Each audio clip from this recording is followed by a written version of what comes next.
اس committee نے اور پھر اس میں وہ جو ایگریمنٹ ہے وہ تو جو ایکشن کمیٹی ہے اس کے ساتھ ہوا ہے نا، اس کا حکومت سے تو کوئی سروکار نہیں ہے. حکومت تو جو آئے گی، جو بھی اب وزیر اعظم بنیں گے وہ اس کے پابند ہوں گے، اور وزیر اعظم صاحب کی طرف سے نامزد کمیٹی نے وہ ایگریمنٹ کیا ہے.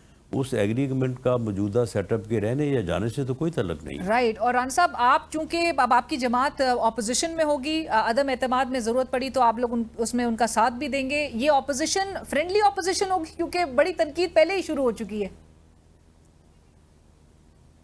نہیں، معاملہ یہ ہے کہ جو لوگ یہ سمجھتے ہیں کہ اپوزیشن اور حکومت آپس میں دشمن ہوتے ہیں، انہوں نے تو اس ملک کا بٹھا بٹھایا. اس ملک میں جو ہے وہ جب ان کے پاس حکومت تھی تو اس وقت وہ اپوزیشن کو ختم کرنا چاہتے تھے.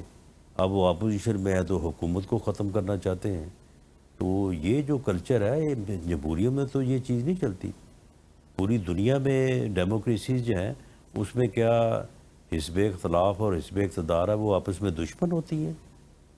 یہ ایک عجیب جو ہے وہ انہوں نے ایک جو ہے وہ بے تکی اور احمقانہ جو ہے وہ ایک انہوں نے ضد اختیار کی ہوئی ہے، جس کی وجہ سے جو ہے وہ ملک میں جمہوریت کے لیے بھی جو ہے وہ نقصان کا باعث ہو رہے ہیں اور اپنا بھی بٹھا رہے ہیں ہر حوالے سے.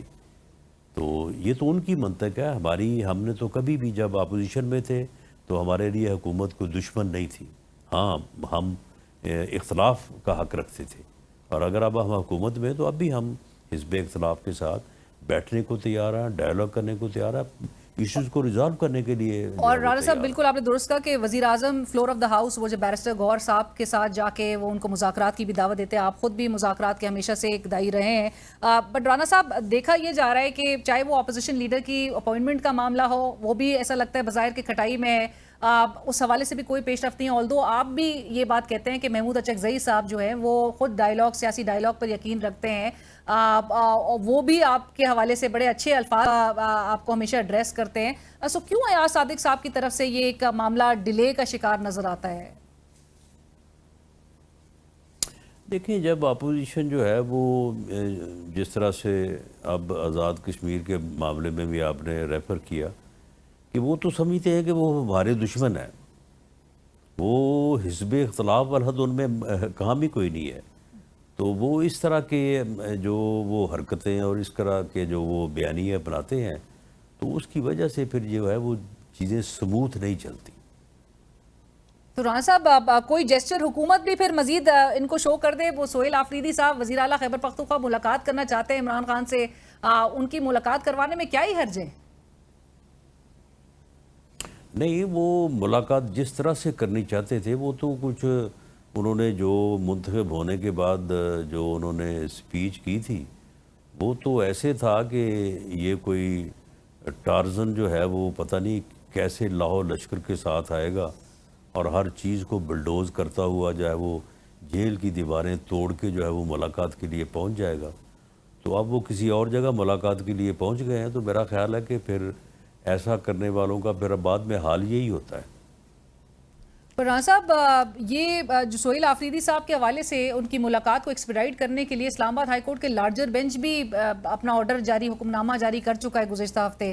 تو کیا کل کے روز یا جمعرات کے روز ان کی ملاقات نہیں کروائی جائے گی؟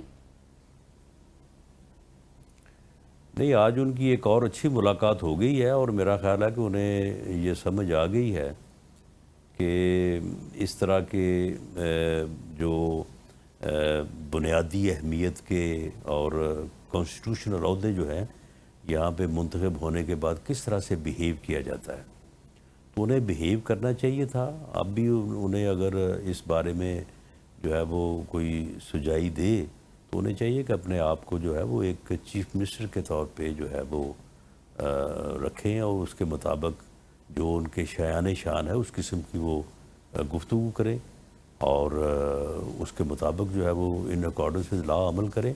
تو ملاقات میرا خیال ہے کہ ان کی آج یا کل جب وہ جائیں گے ہو جائے گی. رائٹ. کیونکہ رانا صاحب سلمان اکرم راجہ صاحب آپ نے چونکہ یہ بیان دیا تھا کہ اگر وہ عمران خان صاحب سے مشاورت کر کے کابینہ تشکیل دیتے ہیں جو کہ تاحال 13 روز سے کابینہ ابھی تک فارم نہیں ہو سکی ہے خیبر پختونخوا میں. آپ نے کہا کہ وہ اللیگل ہوگی, تو سلمان اکرم راجہ صاحب از آف دا اوپینین کہ کوئی اللیگل نہیں ہوگی. آپ کس جواز سے پھر یہ بات کہہ رہے تھے؟ نہیں دیکھیں, یہ ایک سپریم کورٹ کا فیصلہ ہے کہ اس میں ایسے تھا کہ اس وقت میاں نواز شریف صاحب جو ہے وہ کنوکٹ تھے, انہیں سزا ہوئی تھی. تو بعد میں یہ سوال اٹھا کہ ان کی کنوکشن کے بعد پارٹی نے جو ڈیسیجنز کیے ہیں وہ ڈیسیجن جو ہیں وہ ویلڈ نہیں ہے ان دی آئی آف لا. تو پھر انہوں نے کوئی سینٹ میں ٹکٹ دینے کا فیصلہ کیا ہوا تھا, تو وہ باقاعدہ ٹکٹ جو تھے ان کو کالعدم قرار دے دیا تھا سپریم کورٹ نے. اور انتہائی جو ہے وہ لرنڈ جج ثاقب نثار صاحب چیف جسٹس تھے, تو ان کے ساتھ کوئی 3 رکنی بینچ کا فیصلہ تھا. تو اس میں تو یہ واضح طور پہ درج ہے کہ ایک کنوکٹ پرسن جو ہے وہ نہ کسی سیاسی جماعت کا عہدیدار ہو سکتا ہے, نہ اس کے فیصلے کر سکتا ہے, نہ ان کے فیصلوں میں وہ کوئی جو ہے وہ مؤثر کردار ادا کر سکتا ہے. میں نے اس کا حوالہ دیا تھا. ٹھیک. رانا صاحب, عمران خان صاحب کی بنی گالہ منتقلی کے حوالے سے ڈاکٹر طارق فضل چودھری صاحب نے ایک آفر دی ہے کہ اگر تو وہ درخواست دے پاکستان تحریک انصاف تو ان کی بنی گالہ منتقلی پر سوچا جا سکتا ہے, اس کو ایکسپیڈائٹ کیا جا سکتا ہے. یہ اس کو وفاقی حکومت کی طرف سے ایک آفر تسلیم کیا جائے, سمجھا جائے؟ نہیں دیکھیں, وفاقی حکومت سے مراد تو کیبنٹ ہے, اور کیبنٹ کا فیصلہ جو ہے وہ تمام members under the leadership of prime minister کرتے ہیں. کوئی ایک آدمی اپنی رائے کا اظہار کر سکتا ہے, میں بھی اپنی رائے کا اظہار کر سکتا ہوں, لیکن وہ کیبنٹ کے اوپر بائنڈنگ تو نہیں ہوگا. جب عمران خان صاحب بنی گالہ منتقل ہونے کے لیے جو بھی وجوہات ان کے ذہن میں ہو, کوئی سیکورٹی میئرز ہو سکتے ہیں, ان کی صحت کا ایشو ہو سکتا ہے, تو وہ اگر عدالت میں اپلیکیشن دیں گے تو وہاں پہ جو گورنمنٹ موقف اختیار کرے گی وہ تو وہی گورنمنٹ کا موقف ہوگا. لیکن میری رائے ہے کہ اگر وہ ایسی ضرورت محسوس کریں اور ان کی ریزنیبل گراؤنڈز ہو تو گورنمنٹ کو مخالفت نہیں کرنی چاہیے, اور عدالت جو فیصلہ کرے اس کے اوپر عمل کرنا چاہیے. رائٹ. اور رانا صاحب, وفاق جو ہے وہ گیٹ اپ ہے, کیونکہ گزشتہ 3 روز میں جو وزیر اعلیٰ خیبر پختونخوا سہیل آفریدی صاحب, انہوں نے جرگے بلائے, 4 صدا میں, خیبر میں, کرک میں بڑے ایک جلسہ انہوں نے کیا ہے, اور بڑی کوئی جارحانہ تقاریر وہاں پر ہوئی ہیں, اگریسو تقاریر کی گئی ہیں. اگر تو احتجاج کی طرف یہ اسلام آباد کا رخ کرتے ہیں, کیسے ان سے نمٹا جائے گا؟ دیکھیں, وہ تو ان کے پھر آنے پہ بات ہے. اگر تو وہ پرامن احتجاج کرنا چاہیں, انڈر دی لا کرنا چاہیں, اس وقت بھی ہم نے ان سے کہا تھا کہ جی آپ اگر آنا بھی چاہتے ہیں اسلام آباد تو آپ بیٹھ کے طے کریں ایڈمنسٹریشن سے کہ آپ کہاں تک آئیں گے, کس جگہ پہ بیٹھیں گے, آپ کو وہ جگہ مہیا کر دی جائے گی. جلسہ کرنا ہے تو وہاں پہ آپ کو انتظام کر دی جائے گا. لیکن انہوں نے کہا کہ نہیں, ہم تو سیدھے جو ہے وہ ریڈ ایریا میں جو ہے وہ آئیں گے. تو اس کے لیے تو پھر انہیں اجازت نہیں دی جا سکتی تھی. تو اب اس میں جو ہے وہ اگر ایسا عمل دوبارہ دہرانے کی کوشش کریں گے تو پھر نپٹا تو اسی طرح سے جائے گا جس طرح سے پہلے 2 دفعہ نپٹا گیا ہے.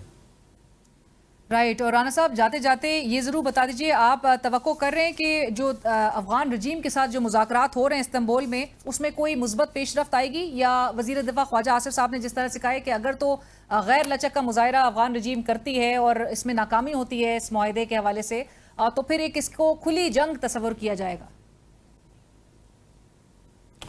دیکھیں, یہ کوئی معاہدے والی بات نہیں ہے, بڑی سمپل بات ہے کہ ہم ان سے یہ ریکویسٹ کر رہے ہیں, جو انٹرنیشنل لا بھی ہے, ہمارا جو ہے وہ جسٹیفائیڈ حق ہے کہ آپ کی زمین ہمارے خلاف دہشت گردی کے لیے استعمال نہ ہو.